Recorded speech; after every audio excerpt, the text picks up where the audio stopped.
जय हिंद मेरे प्यारे दोस्तों, आप सभी का एक बार फिर हमारे यूट्यूब चैनल पर हार्दिक स्वागत है। आज के हम क्लास में पढ़ेंगे सामान्य जीके के लिए भारत के भूगोल के बारे में कुछ महत्वपूर्ण जानकारियाँ, जिसके बारे में परीक्षा में सीधे प्रश्न पूछे जाते हैं। आज की हमारी क्लास में जो भी आपको ये मानचित्र या फिर जो भी PDF दिखाई जाएगी, ये हमने उत्कर्ष चैनल से लिए। उत्कर्ष चैनल पे जो भी पढ़ा है उसका हम रिवीजन करने जा रहे हैं, जिसमें भारत का भूगोल मधुसूदन शर्मा सर द्वारा पढ़ाया गया। सबसे पहले हम पढ़ेंगे दोस्तों भारत का भूगोल का सामान्य परिचय, जिसमें हम पढ़ेंगे इसकी स्थिति और इसके विस्तार के बारे में, यानी कि भारत की स्थिति ग्लोब पर क्या है, भारत का पूरा विस्तार क्या है। प्यारे दोस्तों देखिए, हम सबसे पहले जा रहे हैं यहाँ पर भारत की स्थिति के लिए हमें पहले समझना होगा कि अक्षांश रेखाएं क्या होती है और देशांतर रेखाएं क्या होती है। ये हमारा दोस्तों ग्लोब हो गया। ग्लोब में सबसे बीच वाली लाइन जो होती है हमारी क्या होती है दोस्तों, 0 डिग्री अक्षांश होती है, जिसको भूमध्य रेखा बोलते हैं। अब दोस्तों इसके ऊपर हमारी लाइन होती है जिस 23.5 डिग्री, इसको कर्क रेखा बोलते हैं, और 23.5 डिग्री जो दक्षिण में होती है इसको दोस्तों मकर रेखा बोलते हैं। इस प्रकार दोस्तों 0 डिग्री लाइन के समांतर खींची गई सारी रेखाएं हमारी क्या कहलाती है, अक्षांश रेखाएं कहलाती है। ये आपको ध्यान रखनी होगी। सबसे बड़ी अक्षांश रेखा कौन सी होगी दोस्तों, हमारी विषुवत रेखा होगी, या फिर भूमध्य रेखा, या फिर इसको इक्वेटर लाइन भी बोलते हैं। इसको 0 डिग्री अक्षांश भी कहा जाता है। और प्यार दोस्त, अगर आपको पूछ ले कि सबसे छोटी अक्षांश रेखाएं कहाँ पर होती है, तो ध्रुवों पर होती है, जस्ट एक डॉट के रूप में। कुल अक्षांश रेखाएं कितनी है दोस्तों, 90 90 प्लस 1 इक्वल्स टू 181। कुल अक्षांश रेखाएं कितनी है दोस्तों, 181, जिसमें ध्रुव भी सम्मिलित हैं। अब प्यार दोस्तों 90 कौन सी होगी, 0 डिग्री लाइन है ना, भूमध्य रेखा के ऊपर 90 लाइन है, और 0 डिग्री के नीचे भी दक्षिण में भी क्या 90 लाइन है। इस प्रकार हमारे पास 90 लाइन हो गई। और दोस्तों एक लाइन जो भूमध्य रेखा इसको भी सम्मिलित किया गया। इस प्रकार हमारे पास कुल लाइन होगी दोस्तों 181 हो गई।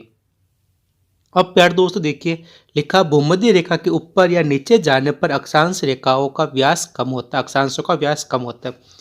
यहाँ पर दोस्तों कि भूमध्य रेखा पर सबसे बड़ी अक्षांश होगी। जैसे जैसे जा रहे हैं हमें मानचित्र से पता चल रहा है कि इनका व्यास भी कम होगा और इनकी लंबाई भी कम होगी। और दोस्तों आपको सबसे इम्पोर्टेंट बात याद रखनी है, दो अक्षांशों के बीच की दूरी हमेशा 111 किलोमीटर होती है। यहाँ पर 0 डिग्री और 1 डिग्री के बीच में दूरी कितनी होगी दोस्तों, हमारी 111 किलोमीटर। और दोस्तों इंपॉर्टेंट लाइन हमारे होती है कर्क रेखा और मकर रेखा। कर्क रेखा होती है दोस्तों हमारे 23.5 डिग्री उत्तरी अक्षांश में, और मकर रेखा होती है दोस्तों 23.5 डिग्री दक्षिणी अक्षांश में। इस प्रकार दोस्तों हमने अक्षांश रेखाओं के बारे में जानकारी ली।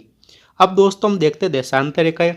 देशांतर रेखाएं होती है जो दोस्तों सीधी होती है, उनको क्या बोलते हैं, देशांतर रेखाएं। और जो सबसे बीच में देशांतर रेखा होती है जो एकदम सीधी होती है, इसको बोलते दोस्तों 0 डिग्री देशांतर रेखा या फिर ग्रीनविच रेखा बोलते हैं। इसी रेखा के आधार पर हमारे समय का निर्धारण किया गया है कि यहाँ पर सबसे पहले 12 बजे, उसके बाद यहाँ पर प्रत्येक दिशा में इधर और इधर के समय को निर्धारित किया जाता है रेखाओं के माध्यम से। बढ़ते दोस्तों आगे। आगे हमारा दोस्तों लिखा अक्षांश रेखाओं के बारे में और देशांतर रेखाओं के बारे में। दोस्तों यहाँ पर अक्षांश रेखाओं के बारे में दे रखा है। अक्षांश रेखा किस प्रकार होती है, 1 डिग्री के कोणीय दूरी के आधार पर विषुवत रेखा के समांतर 90 डिग्री नॉर्थ और 90 डिग्री साउथ में खींची गई रेखाओं को अक्षांश रेखाएं कहते हैं। इनकी संख्या ग्लोब पर होती है दोस्तों 179। और दोस्तों मानचित्र पर इसकी संख्या हो जाती है हमारी 181। मानचित्र पर डॉट को भी दर्शाया जाता है। और दोस्त देखिए, अक्षांश रेखाओं के बीच के क्षेत्र को कटिबंध कहा जाता है, ये आपको याद रखना।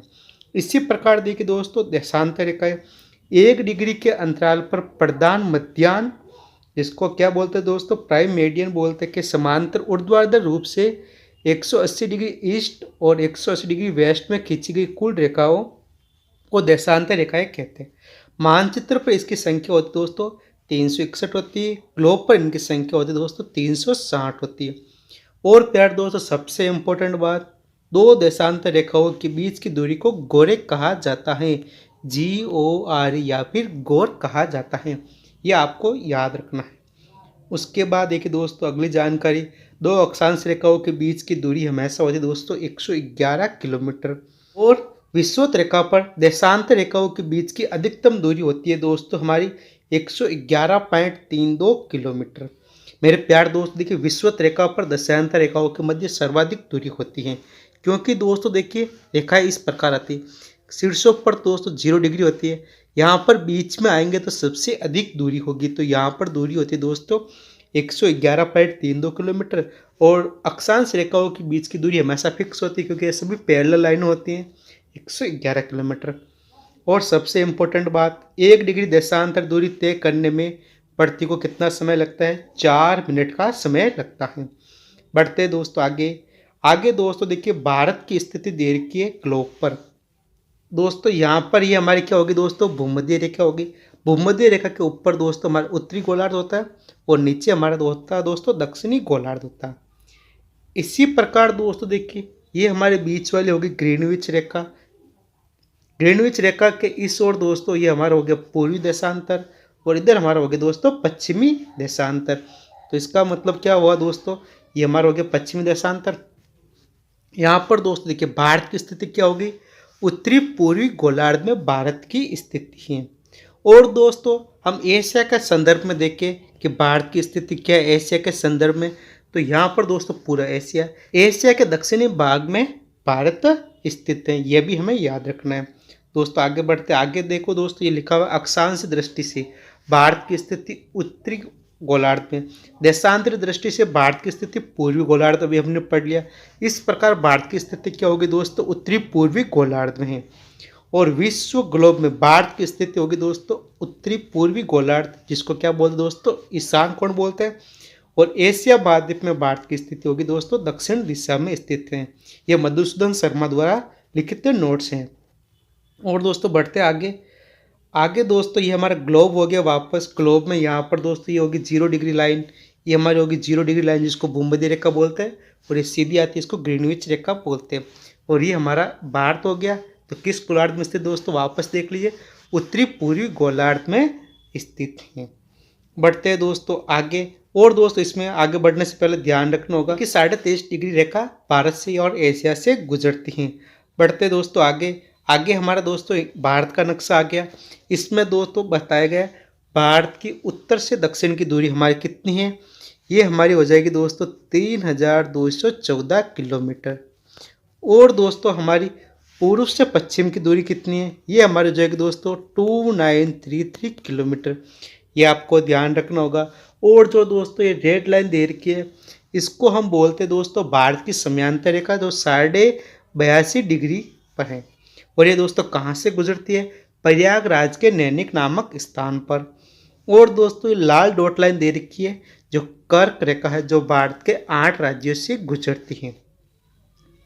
और दोस्तों इस नक्शे में दिया गया भारत का सबसे उत्तरी बिंदु, जिसको क्या बोलते हैं? इंद्राकोल बोलते हैं। और भारत का दक्षिणतम बिंदु मुख्य भूमि का दक्षिणतम बिंदु, जिसको क्या बोलते हैं दोस्तों? कन्याकुमारी। और दोस्तों भारत का दक्षिणतम बिंदु पूछे जिसमें मुख्य भूमि सम्मिलित होती है और दोस्तों समुद्री भी होती है, इसका नाम क्या दोस्तों? हमारा इंदिरा पॉइंट है, जो दोस्तों भारत का सबसे दक्षिणतम बिंदु है। और प्यार दोस्तों हमारा पश्चिमी बिंदु सर्करिक लाइन पर, जिसको गौहर माता भी बोलते हैं, क्या बोलते हैं दोस्तों? गौहर माता। और दोस्तों हमारा दक्षिण बिंदु, जिसको क्या बोलते हैं? किबुतु बोलते हैं। देखिए दोस्तों आगे, ये हमारा हो गया भारत का नक्शा, जिसमें बताया गया सबसे उत्तरी बिंदु इंद्राकोल, सबसे दक्षिणी बिंदु ये हमारा कन्याकुमारी हो गया, और सबसे दक्षिणी बिंदु मुख्य भूमि के साथ साथ समुद्री सीमा को भी सम्मिलित करे, तो ये हमारा हो जाएगा दोस्तों इंदिरा पॉइंट हो जाएगा। पूर्वी बिंदु अरुणाचल प्रदेश में स्थित किबुतु है, और हमारा पश्चिमी बिंदु सर्करिक लाइन गौहर माता है। बढ़ते दोस्तों आगे दोस्तों हमारे यहाँ पर इंदिरा पॉइंट की स्थिति दे रखी है। इंदिरा पॉइंट हमारा यहाँ पर स्थित है। किस द्वीप पर है? ये निकोबार द्वीप समूह के ग्रेट निकोबार द्वीप पर है। यहाँ पर दोस्तों सारे निकोबार द्वीप समूह है। इसके ऊपर सारे क्या दोस्तों? अंडमान है। निकोबार द्वीप समूह के ग्रेट निकोबार पर हमारा इंदिरा पॉइंट स्थित है।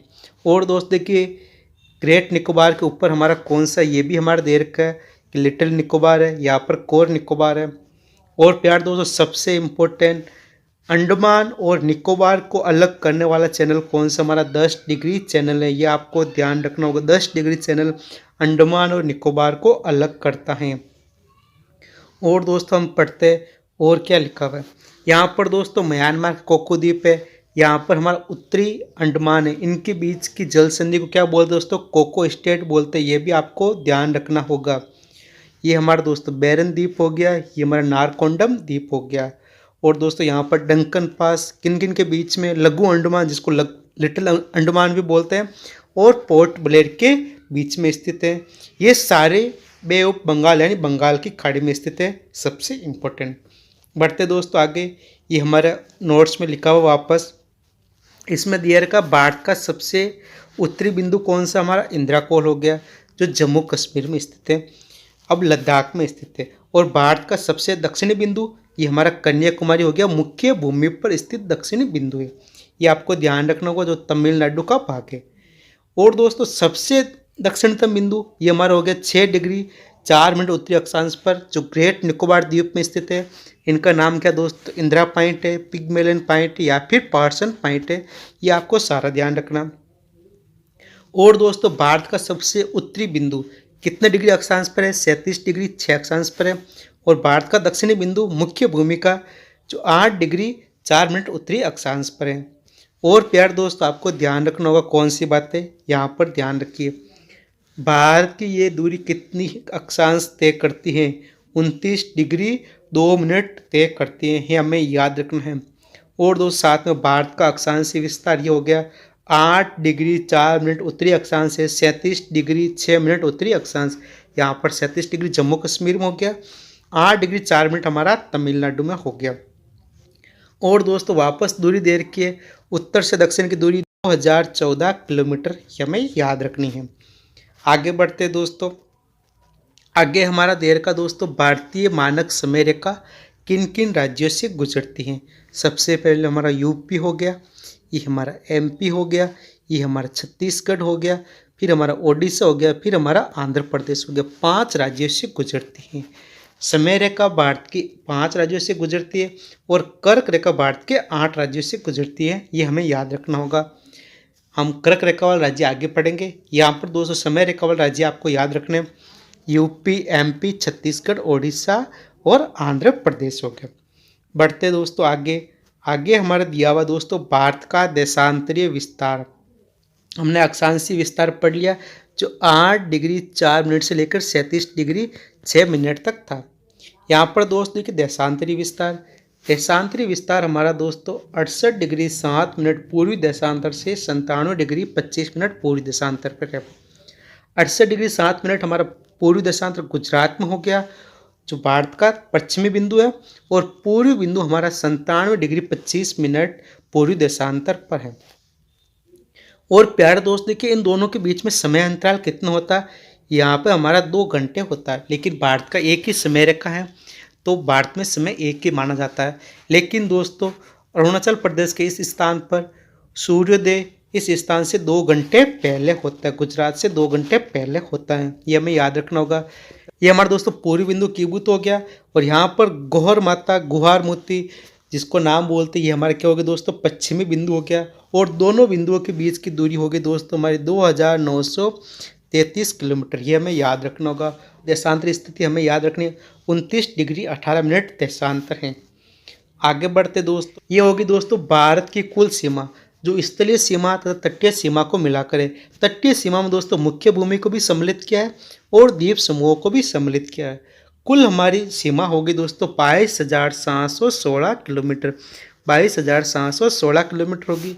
इसमें से स्थलीय सीमा ये हमारी होगी दोस्तों 15,200 किलोमीटर है, ये हमें याद रखनी होगी। और दोस्तों बची हुई हमारी तटीय सीमा जिसकी लंबाई है 7,516.6 किलोमीटर, इसमें से मुख्य भूमि पर हमारे 6100 किलोमीटर हैं। सबसे इम्पोर्टेंट हमें याद रखना होगा। और ये हमारी होगी दोस्तों द्वीपों को मिलाकर। अगर हमें पूछ ले केवल मुख्य भूमि की सीमा की लंबाई कितनी है, तो इन दोनों को जोड़ लीजिए, हमारे पास मुख्य भूमि की सीमा आ जाएगी। और दोस्त देखिए हमारे पास स्थलीय सीमा में कौन कौन से पड़ोसी देश है? बांग्लादेश, चीन, पाकिस्तान, नेपाल, म्यांमार, भूटान, अफगानिस्तान। और दोस्तों ये सीक्वेंस दे रखी है सीमा के घटते क्रम, यानी कि सीमा बांग्लादेश से लगती है, उसके बाद चाइना से, फिर पाकिस्तान, फिर नेपाल, फिर म्यांमार, भूटान, अफगानिस्तान। इसको याद रखने के लिए दोस्तों हमारे पास क्या हो गया तरीका, वो हम देख लेते हैं। दोस्तों देखिए बचपन हो गया, बचपन, ब मतलब बांग्लादेश, च मतलब चाइना, प मतलब पाकिस्तान, ने मतलब नेपाल। म्यांमार को लिख दिया दोस्तों मैं, और भूटान और अफगानिस्तान को मिला के लिख दिया दोस्तों बुआ। बचपन में बुआ हमें बहुत प्यार करती है, इससे क्या होगा, हमें स्थलीय सीमा का नाम पता चल जाएगा कि किस देश से सबसे अधिक सीमा लगती है, उसके बाद किस देश से लगती है, तो हम ज्ञात कर सकते हैं। और दोस्त देखिए ये हमारे पास कुछ भारत का नक्शा दे रखा है, जिसमें दे रखा भूटान से कितनी सीमा लगती है, भूटान के पड़ोसी राज्य कौन कौन से, ये भी हमारे दे रखा है। पाकिस्तान और जम्मू कश्मीर के बारे में भी दे रखा है। आगे दोस्तों देखिए बंगाल की खाड़ी में कुल कितने द्वीप हैं, ये आपको ध्यान रखने होंगे। कुल द्वीप दोस्तों हम भारत के हैं कुल 572 सीमा। और दोस्त देखिए इसमें से अंडमान में 550 है, और निकोबार में दोस्तों हमारे क्या हो गए 19 द्वीप हैं, ये हमें ध्यान रखना होगा। आगे बढ़ते हैं दोस्तों, आगे हमारा अंडमान निकोबार द्वीप समूह के बारे में दे रखा, कुल द्वीप कितने हमारे 550 है। इसमें दोस्तों देखिए पोर्ट ब्लेयर भी है, माउंट सेडल भी सम्मिलित है। यहाँ पर दोस्तों हमने पहले ही पढ़ रखा कोको द्वीप म्यांमार का है, और यहाँ पर दोस्तों भारत का जो भारत से कोको स्टेट द्वारा अलग होती हैं। बढ़ते दोस्तों आगे, इसमें दोस्तों हमारे भारत की तटीय सीमा के बारे में बात की गई है। तटीय सीमा मुख्य भूमि की कुल कितनी है दोस्तों, हमारे 6100 किलोमीटर, 6100 किलोमीटर। इसमें से सर्वाधिक किसकी दोस्तों, गुजरात की है, और सबसे कम हमारे दोस्तों गोवा की है। ये हमें याद रखना होगा, सबसे कम तटीय सीमा गोवा की और सर्वाधिक गुजरात की। और दोस्त देखिए ये हमारा हो गया पश्चिमी तट के राज्य, और ये हमारा हो गया दोस्तों पूर्वी तट के राज्य। पश्चिमी तट के राज्य गुजरात, महाराष्ट्र, गोवा, कर्नाटक और केरल। और दोस्तों पूर्वी तट के राज्य हो गए बंगाल, उड़ीसा, आंध्र और तमिलनाडु। बढ़ते दोस्तों आगे, आगे हमारा दोस्तों यहाँ पर लिखा पश्चिमी तट के राज्य की ट्रिक क्या है, केक गया गुम, या फिर केक गुम गया, ऐसे भी आप याद रख सकते हो। के मतलब हो गया दोस्तों केरल, क मतलब हो गया कर्नाटक, गया का मतलब हो गया दोस्तों गोवा, और गुम का मतलब हो गया दोस्तों गुजरात और महाराष्ट्र। तो आप ऐसे भी याद रख सकते हैं दोस्तों, केक गुम गया। और दोस्तों हमारे पूर्वी तट के राज्य हैं आंध्र प्रदेश, पश्चिम बंगाल, तमिलनाडु और ओडिशा हैं। और दोस्तों देखिए ये हमारा आगे दोस्तों भारत और श्रीलंका के मध्य कौन सी जल संधि है, मन्नार की खाड़ी, या फिर इसको पाक स्टेट भी बोलते हैं। और जो दोस्तों राम सेतु है, राम सेतु को आदम ब्रिज बोलते हैं, या फिर एडम्स ब्रिज बोलते हैं, या फिर रामेश्वर सेतु बोलते हैं। और दोस्तों पंबन द्वीप कहाँ स्थित है, भारत और श्रीलंका के मध्य स्थित है पंबन द्वीप। आगे बढ़ते दोस्तों, ये हमारा हो गया कर्क रेखा के बारे में। कर्क रेखा भारत के कितने राज्यों से गुजरती है, ये हमें याद रखना होगा, 8 राज्यों से गुजरती है। पहला राज्य हो गया गुजरात, फिर राजस्थान, एमपी, छत्तीसगढ़, झारखंड, पश्चिम बंगाल, त्रिपुरा और मिजोरम।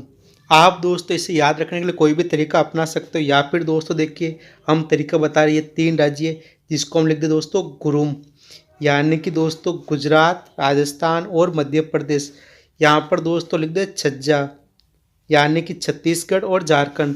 फिर यहाँ पर दोस्तों लिख दे पवित्रम, पवित्रम में से दोस्तों देखिए बी का कोई मतलब नहीं होगा, प मतलब पश्चिम बंगाल, ती मतलब त्रिपुरा, और म मतलब हो जाएगा दोस्तों हमारा मिजोरम।